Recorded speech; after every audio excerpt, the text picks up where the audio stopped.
बिल्कुल मार्केट जैसे गोलगप्पे की रेसिपी बनाने का सीक्रेट आपके साथ शेयर करने जा रही हूँ, जिसकी वजह से आपके गोलगप्पे पहली ही बार में बिल्कुल क्रिस्पी बनकर तैयार होंगे। इसी के साथ कुछ टिप्स भी दूंगी जिसकी वजह से आपके गोलगप्पे बिल्कुल भी नरम नहीं होंगे। अस्सलाम वालेकुम। तो चलिए बनाने का तरीका देख लेते हैं। सबसे पहले मैंने एक पैन के अंदर 1 कप पानी डाल दिया है। इसके अंदर मैं आधा टीस्पून के करीब ऑरेंज फूड कलर डाल देती हूँ। मार्केट से जो आप पानी पूरी ख़रीद कर लाते हैं वो ऑरेंज कलर की होती है, वो इसी वजह से होती है। इस तरीके से इसे हम ज़्यादा नहीं पकाएंगे, बस हल्का सा ही इसे गर्म करना है। अब यहाँ पर मैं गैस का फ्लेम ऑफ कर देती हूँ। इतना गर्म होना चाहिए पानी के हमारी उंगली आराम से डीप हो सके। तो यहाँ पर मैंने 1 कप सूजी ले ली है, ये बारीक वाली सूजी है। अब इसे मैं एक बाउल के अंदर डाल देती हूँ। अगर आपके पास मोटी वाली सूजी हो तो उसे भी आप यूज़ कर सकते हैं। हल्का सा मिक्सी में ग्राइंड कर ले और फिर यूज़ करें। तो यहाँ पर मैंने 2 टेबल स्पून के करीब मैदा ले लिया है। इससे जो गोलगप्पे में बाइंडिंग होती है बहुत ही अच्छी होती है। मैदे को ना ही कम लेना है ना ही ज़्यादा। 1 कप के लिए 2 टेबल स्पून परफेक्ट है। 1 टेबल स्पून के करीब मैं ऑयल डाल देती हूँ। अब हाथों की मदद से अच्छी तरह मिक्स कर दूँगी। अगर आपको नमक डालना है तो आप डाल सकते हैं, लेकिन मैं इसमें नमक नहीं डालूँगी क्योंकि पानी पूरी में जो पानी होता है वो काफ़ी तीखा और नमकीन होता है, जिसकी वजह से नमक की ज़रूरत नहीं होती। यहाँ पर मैंने इस पानी को ले लिया है और डाल दूँगी। ये पानी अभी भी हल्का हल्का गर्म है और गर्म पानी का ही इसके अंदर यूज़ किया जाता है। इसे गूंदने के लिए बहुत ही कम पानी का यूज़ होता है, इसलिए थोड़ा थोड़ा ही पानी डालकर इसे गूंदना है। एक साथ बहुत सारा पानी नहीं डालना है। तो यहाँ पर मैंने इसका डो तैयार कर लिया है। डो ना बहुत ज़्यादा सख्त है ना बहुत ज़्यादा नरम। 1 कप पानी में से भी इतना पानी बच चुका है। तो यहाँ पर मैं डो को कवर करके आधे घंटे के लिए रख देती हूँ, जिसकी वजह से ये बहुत ही अच्छी तरह फॉर्मेट हो जाएगा। मीठा पानी कैसा बनाते हैं इसका वीडियो मैं पहले ही आपके साथ शेयर कर चुकी हूँ। यहाँ पर मैं सिर्फ तीखे पानी की रेसिपी आपके साथ शेयर करने वाली हूँ। 4 से 5 हरी मिर्चें, 3 लहसुन की कलियाँ, मुट्ठी भर हरा धनिया डंठल के साथ मैंने ले लिया है। 2 मुट्ठी भरकर मैंने पुदीने के पत्ते ले लिए हैं। इसे मैं मिक्सी के जार में डालकर अच्छी तरह बारीक सा ग्राइंड कर लूँगी और पेस्ट बना लूँगी।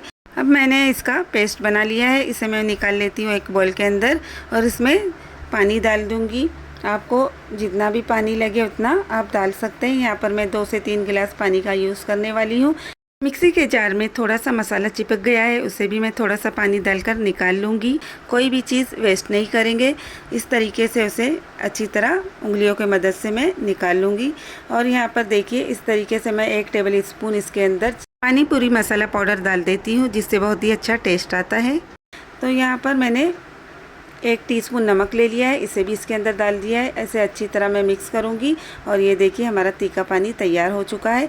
अब आधा घंटा हो चुका है और देखिए आटा बहुत ही अच्छी तरह सॉफ्ट हो चुका है। जो सूजी थी वो काफ़ी फूल चुकी है। अब जो सूजी है वो काफ़ी पानी पी चुकी है और काफ़ी फूल चुकी है। इस तरीके से उसे 5 मिनट तक किसी सरफेस पर मसलने की वजह से जो सूजी के अंदर दाने होते हैं वो अच्छी तरह प्रेस हो जाते हैं। तो यहाँ पर मैं इसके 4 पीसेस कर लेती हूँ, आप चाहे तो 2 पीसेस कर ले। और इस तरीके से उसे पतला पतला बेलना है। 3 से 4 मिनट तक इसे अच्छी तरह मसलना है, जिसकी वजह से इसके अंदर जो भी दाने होंगे सूजी के वो निकल जाएंगे और इस तरीके से प्रेस हो जाएंगे। अभी इसे बेलना है। तो यहाँ पर मैं इसे इतना पतला बेलूँगी कि जो रोटी बनाते हैं हम रोज़ की उससे थोड़ा सा पतला ही बेलना है। बहुत ज़्यादा इसे मोटा नहीं बेलना, नहीं तो ये पूरी बहुत ही नरम बनेगी। इस तरीके से देखिए इसकी थिकनेस होनी चाहिए और सभी तरफ से एक से जैसा इसे बेलना है। अब मेरे पास यहाँ पर कटर है, अगर आप चाहे तो किसी ढक्कन का भी इसे कट करने में यूज़ कर सकते हैं।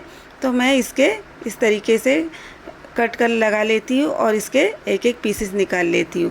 इस तरीके से सभी एक साइज़ के पीसेस मैंने निकाल लिए हैं। अब जो बाकी का बचा हुआ जो डो है उसका भी मैं बाद में बेलकर यूज़ करूँगी।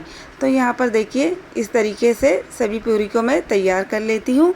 थोड़ी सी इसमें मसलने की ही मेहनत है। इस तरीके से बहुत सारी पानी पूरी एक साथ बनकर तैयार हो जाती है। अब यहाँ पर ये टिप्स देती हूँ कि जो पार्ट नीचे का है उसे नीचे ही रखना है और जो पार्ट ऊपर का है उसे ऊपर ही रखना है। इस तरीके से इसे फ्राई करते वक्त डालना है।